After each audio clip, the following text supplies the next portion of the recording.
बोलिए सतगुरु महाराज की जय, सच्चे दरबार की जय. Thank you everyone for connecting with us for today's discourse. There is a companion of ours that wakes up before we get out of bed, is with us throughout the day, in every decision we make, in every choice we choose. From what we choose to wear, to what we decide to eat, to what we choose to do that day. And at night, when we rest our head on the pillow, it is the last to fall asleep. Yes, brothers and sisters, I'm talking about the mind, the greatest companion of all time.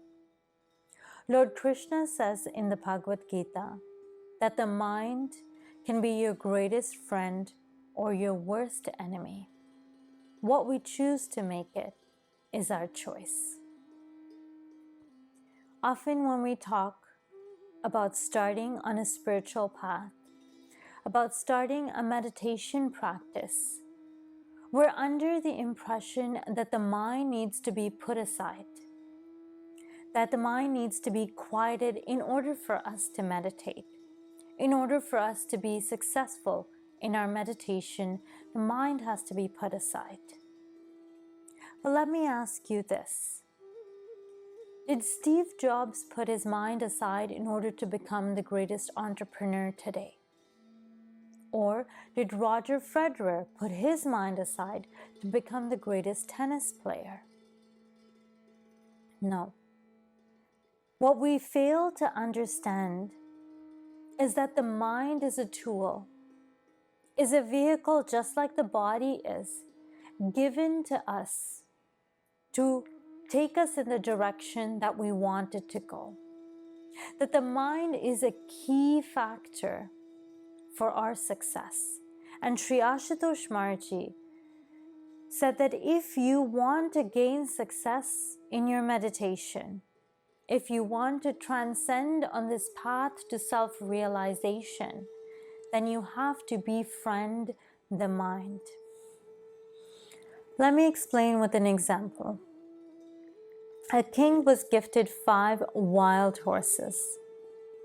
The people in his stable tried their best to tame these horses, but they were unable to do so. They weren't even able to get a saddle on any of the horses, let alone try and ride them. So the king thought maybe he needs someone who's more experienced.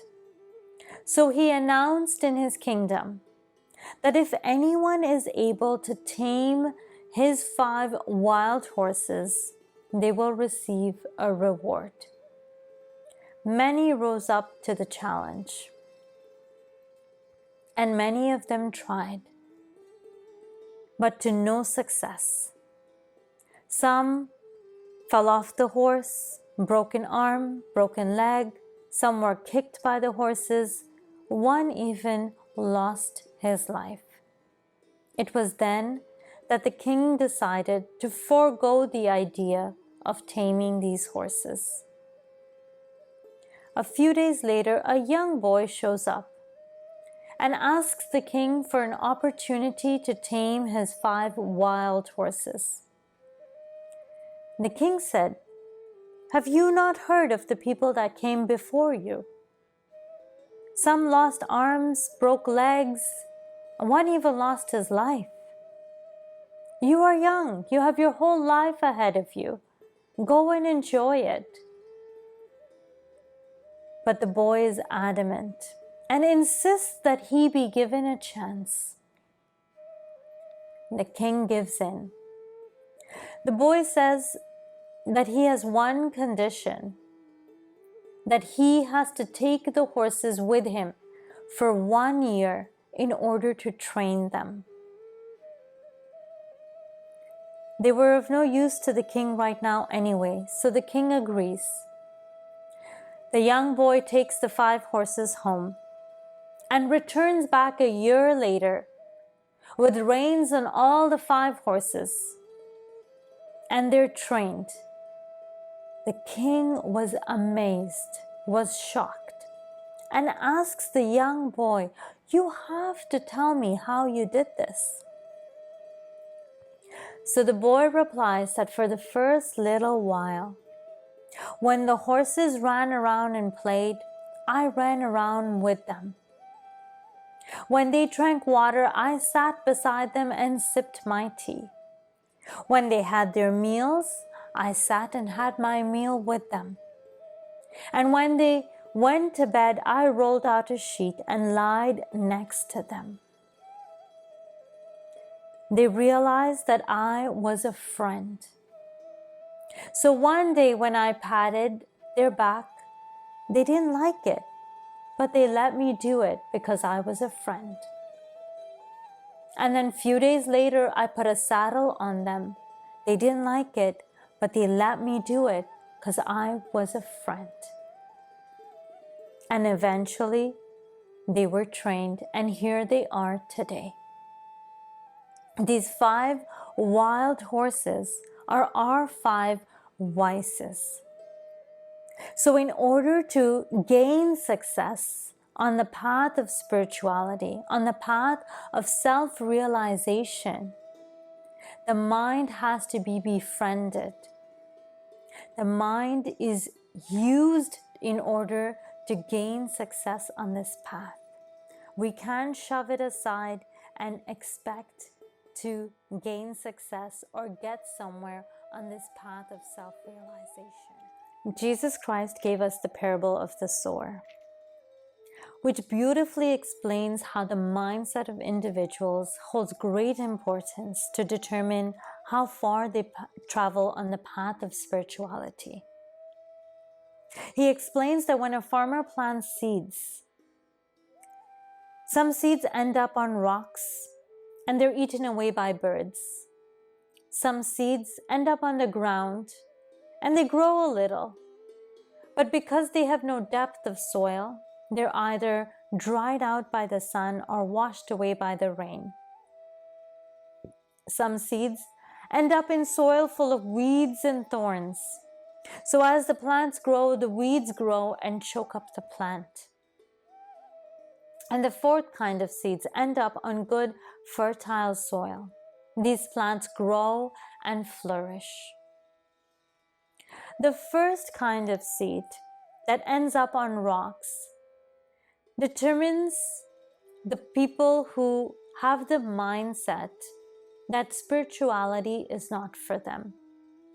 That spirituality is for those who have a lot of time on their hands, or for those who are trying to find the easy path in life. But brothers and sisters, spirituality is not a path for those who are looking for the easy way out in life. This path is for those who are true warriors. The second seed that falls on the ground, that grows a little, but because it has no depth of soil, it gets dried out by the sun or washed away by the rain.